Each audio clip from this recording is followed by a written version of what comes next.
Take 4 or 5, trying to get through the line in this CRT shader. This is the final node setup. Its main components are here. UV coordinate warp bends the screen into this oracle shape. Then there are a pixelator and RGB pixel overlay, jitter and glitching effects. Chromatic aberration is here. Noise, a sort of fake scanline effect. And here is an interlacing effect. This is mostly based on manipulating the UV coordinate. First is the warp node. Made this based on YouTube video by DevPoodle. He made this warp in Godot shader and I just applied it here. I'm not going to try to explain this. If you want more of an explanation, you should watch DevPoodle's video. I'll link it in the description.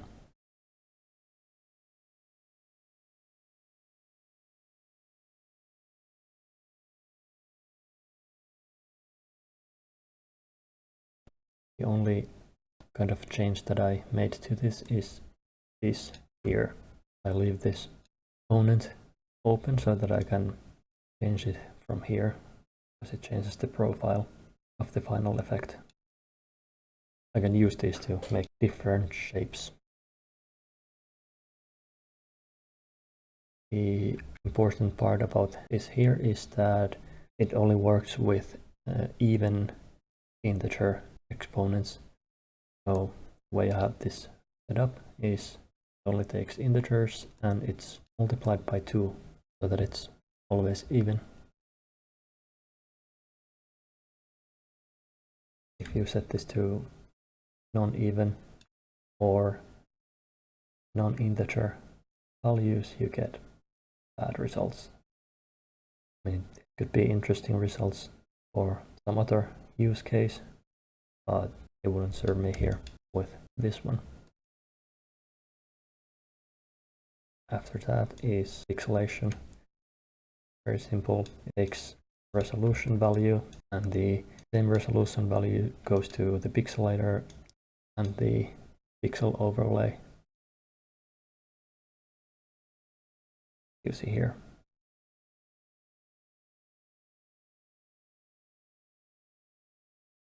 Really choose whatever value I want.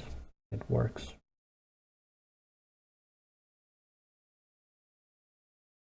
Pixelator snaps the vector coordinate by 1 over resolution.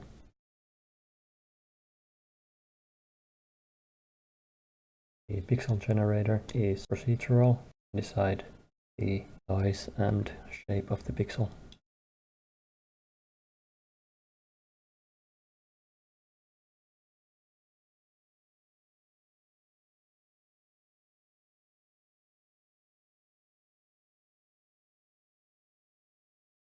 Here is the math for it.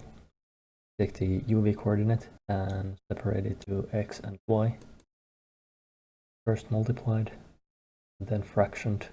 The multiplication is the one that gives me the resolution. Pixel count combined with the fraction. These mapping nodes set the size of the pixel so that it stays consistent on the width or height adjusted. Same nodes for the x and y. Here I multiply it by 3 and again fraction so that it separates each column into 3 parts that correspond to the red, green and blue pixels. For fractioning, it's ping-ponged so that it goes from 0 to 0.5, 0.5 and so on, and just multiplied by 2. It goes from 0 to 1 instead. These comparison nodes here create masks so that I can separate the pixels. The power node before them is what defines the softness of the pixel.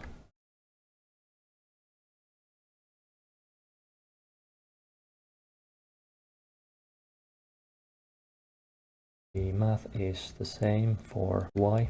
It's just simpler because it doesn't need to be fractioned again into separate colors.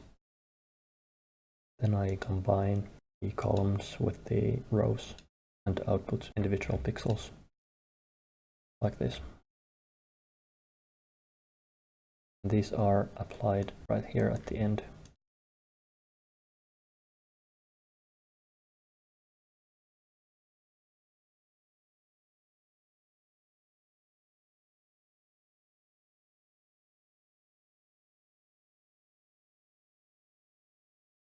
While editing this video, I decided to make another pixel shape for this. This is a radial round pixel, just to test it and show that you could. This uses the same resolution as the other one. The coordinate is fractioned with the usual setup. And then I turn it into polar coordinate. It's a simple conversion. It takes the Cartesian plane coordinates and turn it into an angle and a radius. And then I use the polar coordinates. Again, this is basically the same system as with the other one. I split the coordinate. This angle part goes from minus pi to pi. Full turn is 2 pi radians. So I remap it to go from 0 to 3, and then again fraction, ping pong and power. And again use compare nodes to mask it. Then I use the radial part for like a size mask. Multiply it all together, red, green and blue. So you get round pixels, or whatever you want to call this.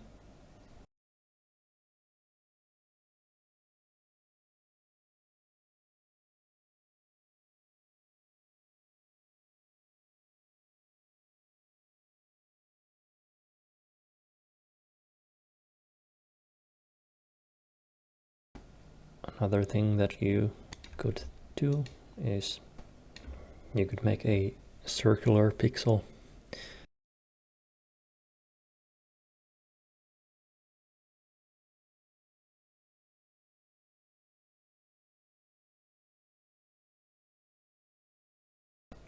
This length here is basically the same as this radial part of the polar coordinate.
You can make all kinds of pixels if you want to. There's really no limit to this. These interference patterns that you get, they always change depending on the shape of your pixel. It's interesting.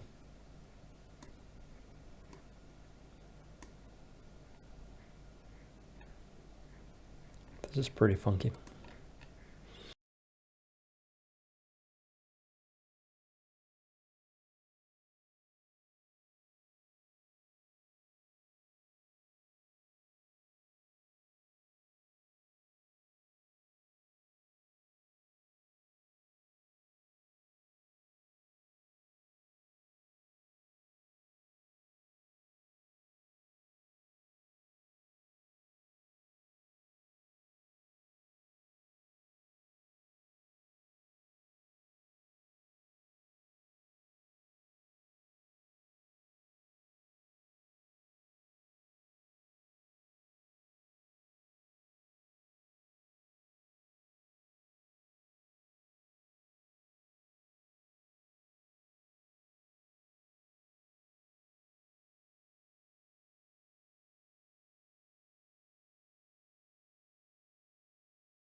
Yeah, back to the regular scheduled programming.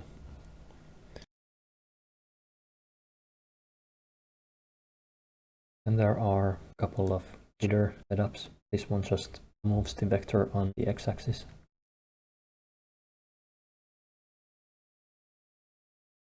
Shader looks kind of wild in the viewport while animated, while the overlay is on.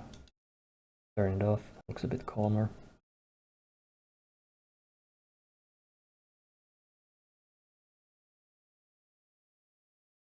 So there's one node setup that just basic jitter like this. It just applies noise.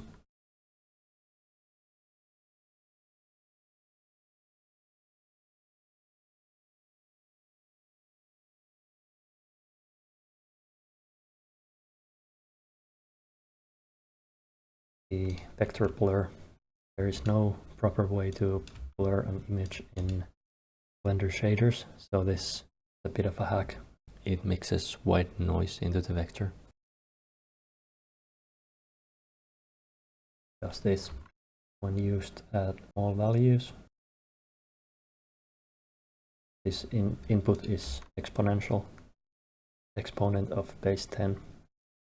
With this subtract node here, I'm putting in, when this is zeroed here, it's putting a -9 here, which is 10 to the power of -9, which is almost 0. 1 billionth, 1 millionth, 100. This is where we start to see some effect. So this can be used to input some dithering effect into the picture.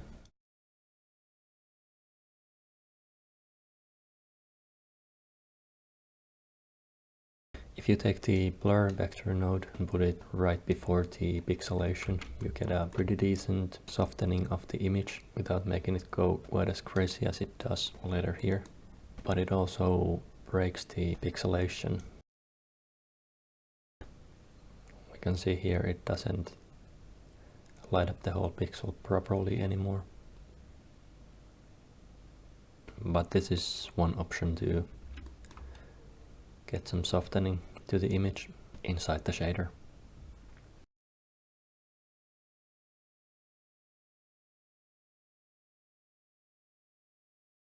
And the other one does this running glitch line here.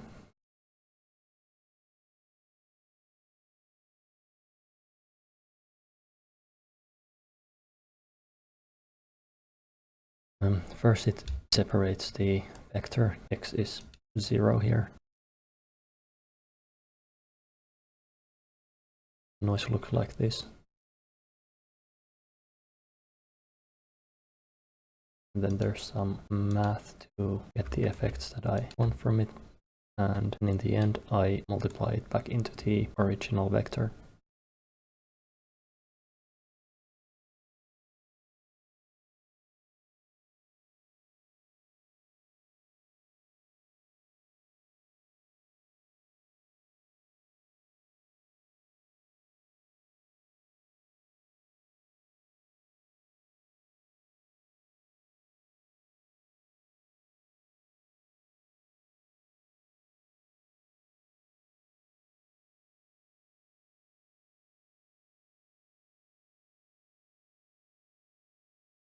And this value output comes from here.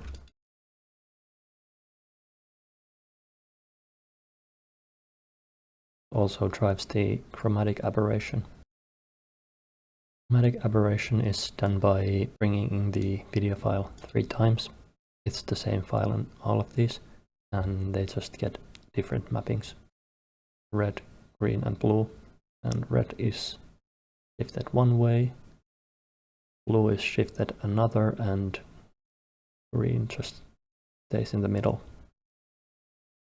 Another strength slider here. Some corrective math, and then it's combined back together. This hole filler is the same video file again, with a clean pixelated vector. Red channel removed. And if we look at this, because of the distortion, it leaves this hole here on the side. So I fill that hole with this here. And because all of the distortion, the picture is no longer in the middle of the screen, so it comes a white mask that gets multiplied on top here in the end. Clean it up. Some noise. There's a million different ways to do the noise. It's just a slightly stretched FBM noise. I also insert this running glitch line from here into the scale of the noise texture. Get some additional noise running down the glitching areas.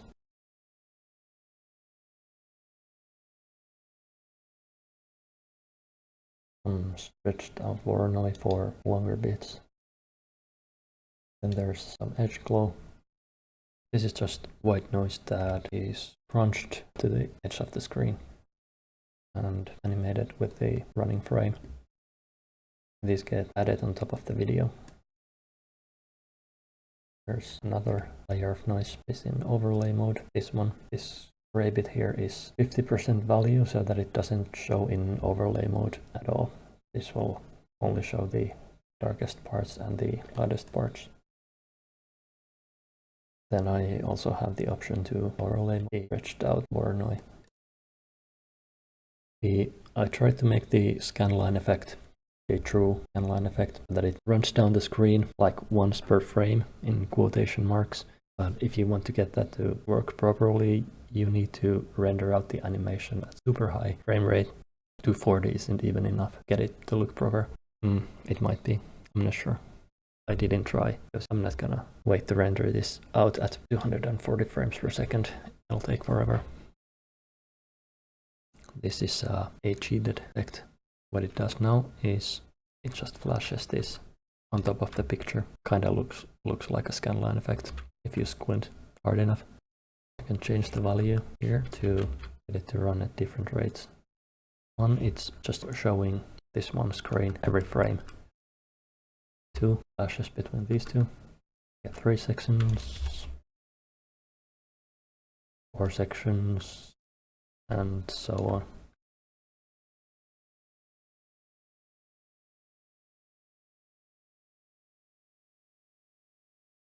Looks alright. And then there's the interlacing. Interlacing is done at 480i resolution. It flashes like alternating rows of pixels. Again, it takes the vector, multiplies it by the resolution, then it's divided by 2 and fractioned.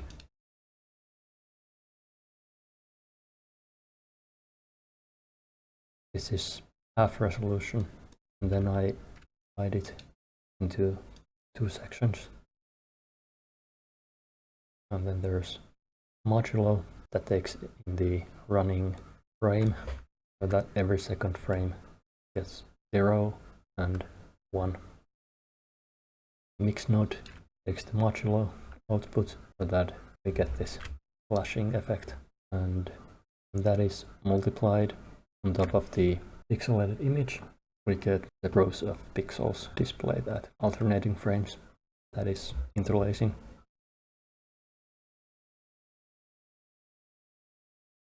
And this same setup can be also used to just enable this effect where you only see every other row of pixels that people sometimes call scanlines.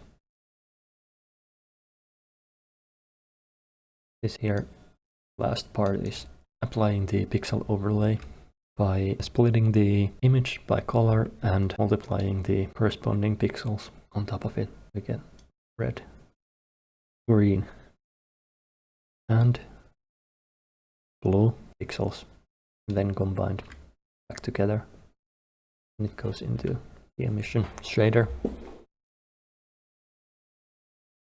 And that's the whole effect. Looks crazy in the viewport.